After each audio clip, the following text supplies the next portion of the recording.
In 2015, I quarried up the whole garden, and right underneath my feet, I made an underground bunker. Come on! One got to get it cut sooner or later. My style's looking rough, like an 80s waiter. David won't rip you off, he's not that kind of guy. Just keep it long on top and short up the side. It seems that street talk is being put on the shelf. I wouldn't want my ear cut by anybody else.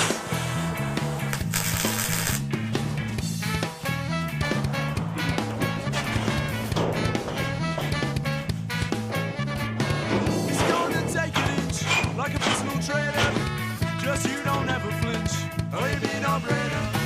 You know that Bill and Dave, man, they're always fine. Street talk is going nowhere, stuck on the borderline. It seems that street talk is being put on the shelf. I wouldn't want my ear cut by anybody else. We all make mistakes, especially each other. That dogma is gonna hold Good lad. me down. You know that Bill and Dave, they're like two brothers. The style of my hair's gonna stand me up from the ground.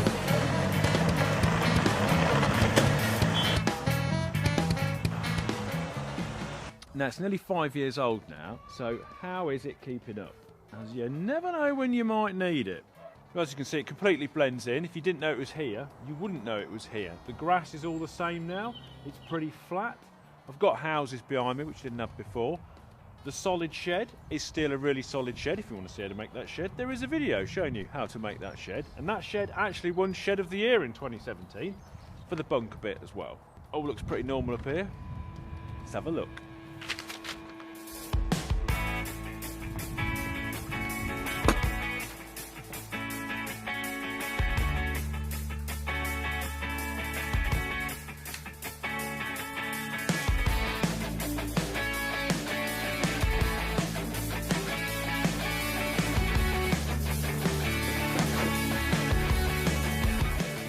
It's just as amazing as the day I built it.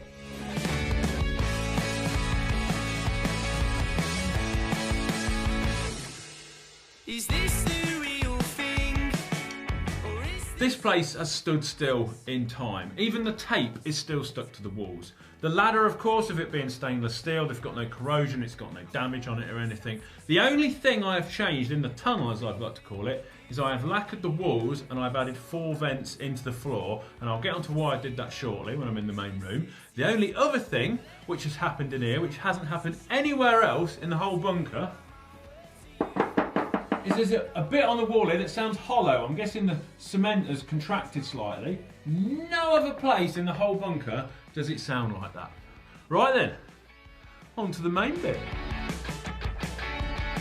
This is still one of the best things I have ever made. Through your bones, is it racing through your soul?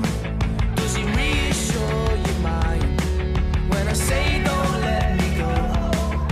'Cause every time you speak, I don't know what it does to me, but it makes me feel so weak, and I can see your electricity. Now, stats on the room. It's 24 foot long by 16 foot wide. The ceiling is 8 foot high in the centre. The whole thing is covered in about 1 foot of concrete. It's a tiny bit thinner in some places, and it's a tiny bit thicker in some places. The distance between the top of the ceiling and the surface is just under 3 foot. About 18 inches, nearly half of that, is concrete, and also within that concrete is a load of steel beams for extra strength. Now, in August 2020, it will be about 5 years old, and I'm standing here and it does not look any different to the day we made it. There is even still footprints on the ceiling from when the sheets of metal were stood in a heap at the top of the hole. Now, there's a few other marks. I've got some black soot up on the ceiling here because I've got a flame-throwing guitar, and we filmed that video down here of me basically flame-throwing the ceiling, because you can do that down here. It's a metal box. The ceiling will not catch fire. This is one of the things that I actually use it for. It's a pretty good set because It's a constant. The lighting's always the same. There's no road noise. There's no wind down here or anything. The Deus Ex video of me with my arm-mounted rocket launchers, I filmed that down here. We can fire fireworks down here. It doesn't matter. There's a burn mark on the ceiling down there where we blew a drone up. It's brilliant for that. So I get asked, do I use it? Yes, I do. Other than filming in here, I've got my 3D printer down here. That can be whirring away all night. It's not going to keep anybody up. I watched the Formula 1 down here because it's got Sky TV. Also, Rick, who helps me out, he's in a blues band. This is the ultimate band practice room. That lady, she's got a lead on me. My baby. Because it's soundproof.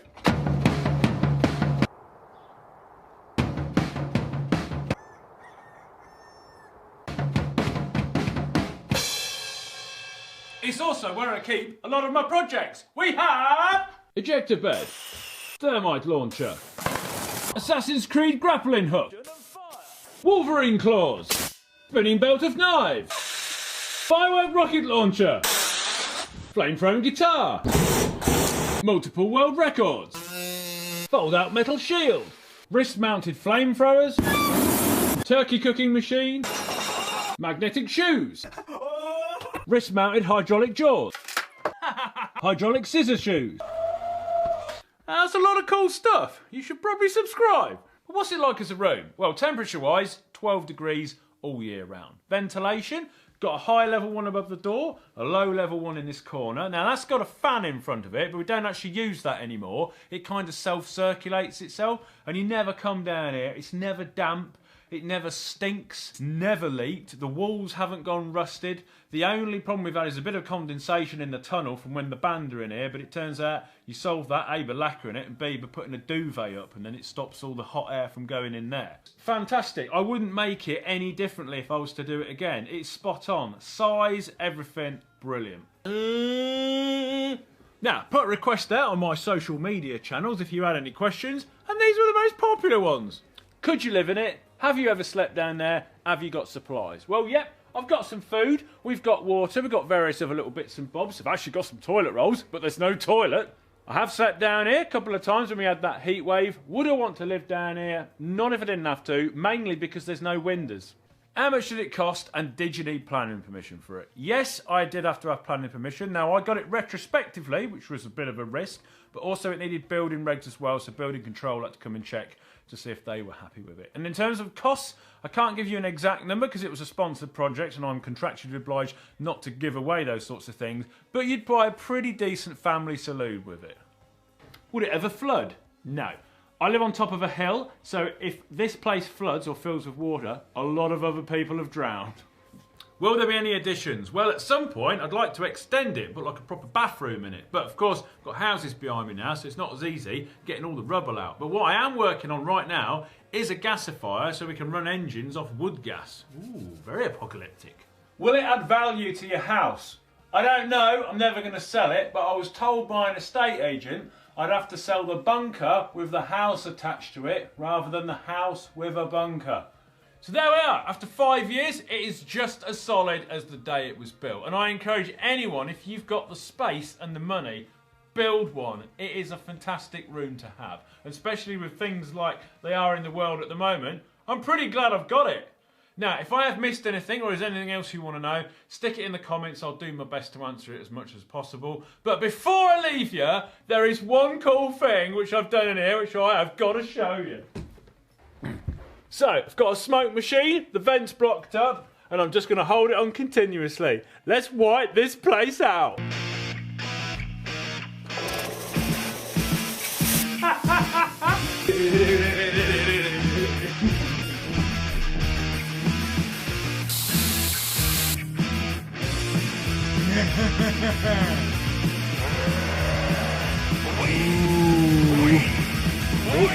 I'm here! Okie doke. See you in the next video.